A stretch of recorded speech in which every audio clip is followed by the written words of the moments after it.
he is politically, he is an angel. And I've said it, if we ever do, God forbid, change to a republic, I mean, who would you want as president? Wow. I mean, he's the guy as prime minister. Take him. I'll take him any way I can get him. He's absolutely a legend. Senator Malcolm Roberts, welcome to the program.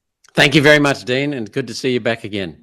It's good to see you. I'm loving this whole TV thing that we actually get to see each other face to face. Now, Malcolm's not a bad looking guy, so it's okay. I've got a head for radio. I'd be happy, standing behind the green screen. But mate, it is phenomenal to have you on, and it's good to be. I think one thing that I like about this video format is you can read people. You know if someone's fair income or not by their face, their eyes, their expression, and you're a face everybody knows in Australia. But I mean, just for us, the commentators, for those that the public doesn't know, I think it's good for them. They can get a read on us, whether we're fair income or not. But I guarantee everyone here at TNT Radio certainly is. I love to see the eyes.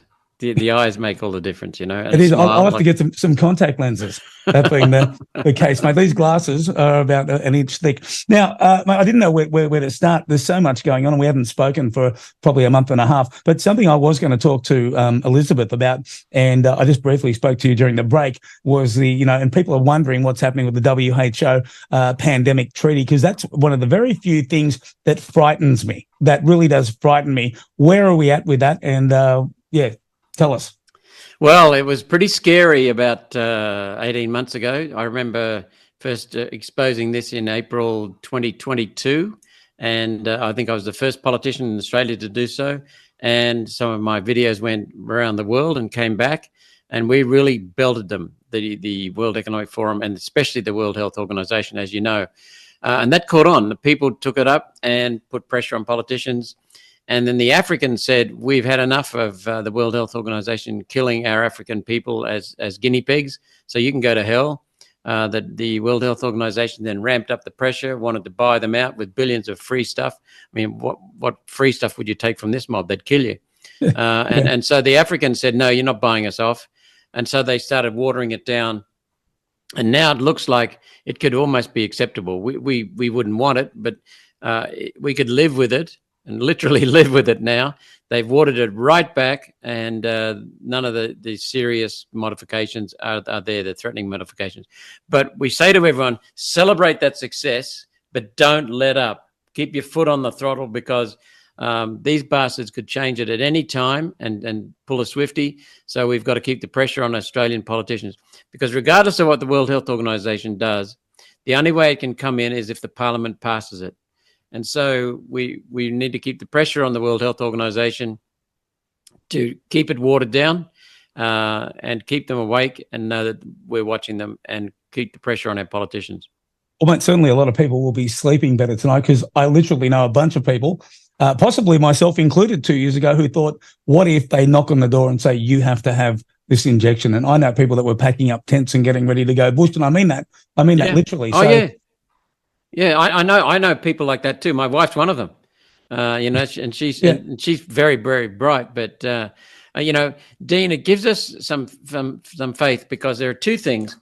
First of all, the World Economic Forum put out a page on strategy. I think they call it strategic something or other, about 18 months ago, and it was just a very, very short page, half a page, and it talked about the increasing trend towards the far right extremism in Australia. They mentioned one country, Australia. That's the only country they mentioned. Australia is full of far right extremists, Islamophobes, homophobes, transphobes, racists, rednecks, this kind of thing.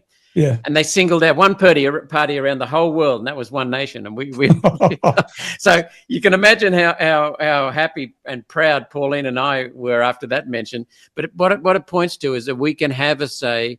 The people of Australia can really belt these mongrels for what they are. I mean, you just climbed into Bill Gates. That man is despicable. His behaviors are disgusting. So the other thing is, we've got some pretty serious stuff coming up in Parliament. I don't think a lot of the digital identification, digital verification, identity verification stuff will actually work, but they'll cause a lot of problems in trying to introduce it. So we've got to keep the pressure on, the pressure to keep cash. I used to use credit card for everything.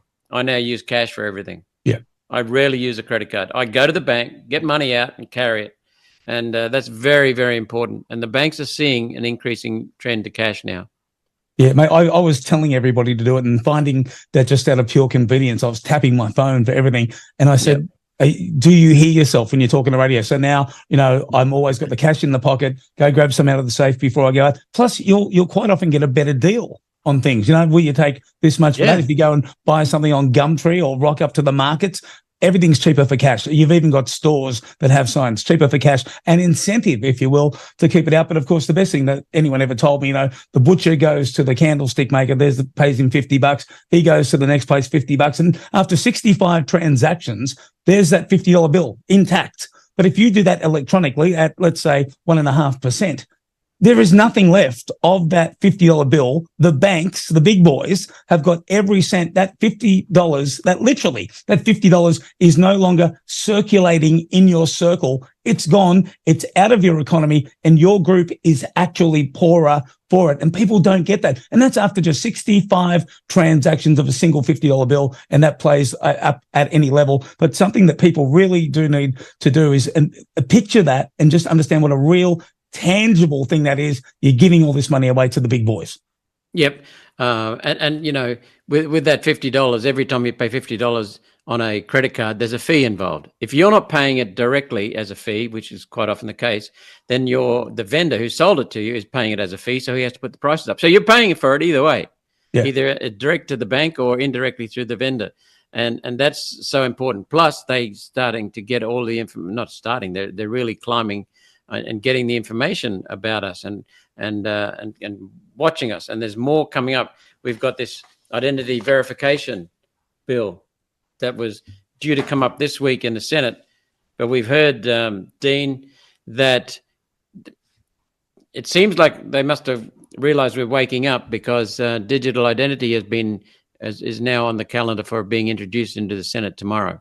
Wow. So, yes, digital identity. And now it's a double-edged sword, that one, because whilst I absolutely am against anything like that being compulsory, there are certain things where I would love it. For example, on a Medicare card, where you only need to show it when you're asking the Australian government to pay for some medical services for you, because I'm hearing horror stories of people coming in from overseas using relatives' Medicare card to get very expensive medical procedures done here in Australia. And because it's just a green card, the medical, fraternity, the staff are none the wiser. So for certain things, I would love some kind of check in place, but certainly not as a mandatory way of just getting about. It's like the Australia card. And you remember how horrified we all were back decades ago when we learned of the Australia card. They're trying to do it again, but there are certain things that I would love for us to have to prove our identity, like when we vote and certainly when we use Medicare. But apart from that, absolutely, we should be allowed to go about our business without any form of digital identity, Dean, or otherwise. We don't need digital identity for that. I've got a driver's license that I haul out whenever I need to. It's got a picture of me.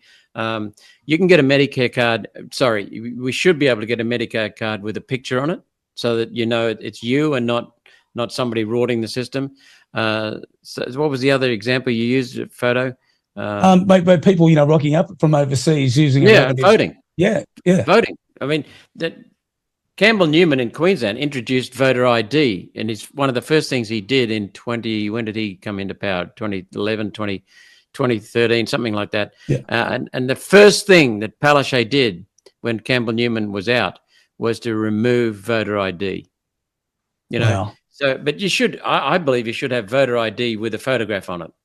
Yeah, mate, it's funny. Here's the government. I mean, they're all over it. I can't believe how well they're doing as far as, electronic digital licenses. I quite like the digital driver's license, not having to carry one with me. I've always got my phone, for example. But, when it comes to voting, which literally changes the outcome of this country, we had people like Meryl Swanson, who used to be a talkback announcer at 2SM on the network that I used to work at when I first started. And there she is now as an MP based up in Newcastle. And, there was the hashtag, vote often. Vote often. She was literally telling people to go and vote often. That was quickly removed when it was drawn to the attention of other people. But apart from me, when I went to vote and them asking me, have I voted before, and me doing a very honest no, what was to stop me from just wandering up to the next place and doing it all again? No checks and balances in the most important places, yet a government that is all over technology at every single level, and they just don't want to know about it when it comes to voting. Why? Because it suits them.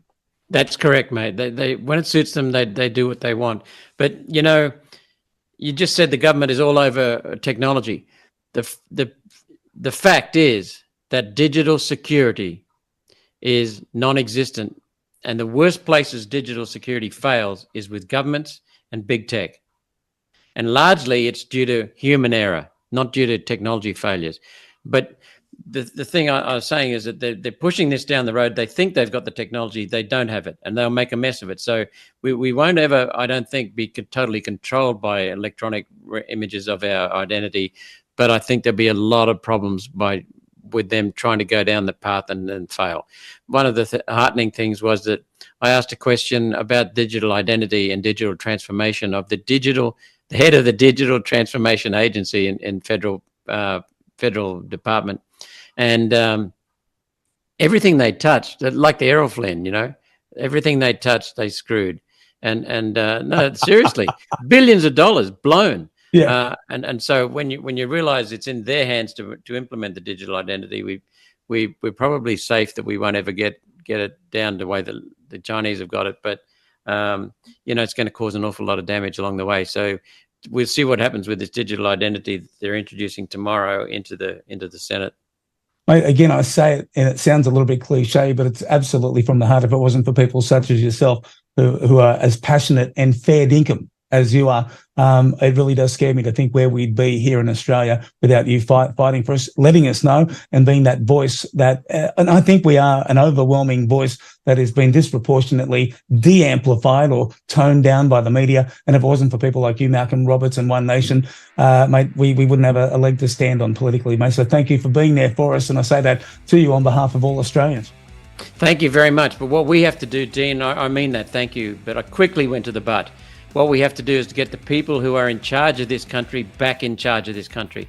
That's the people. The people are the top of our constitution. The people elect the government. The people have been asleep, including me until a few years ago, until about 12 years ago. But now the people are starting to wake.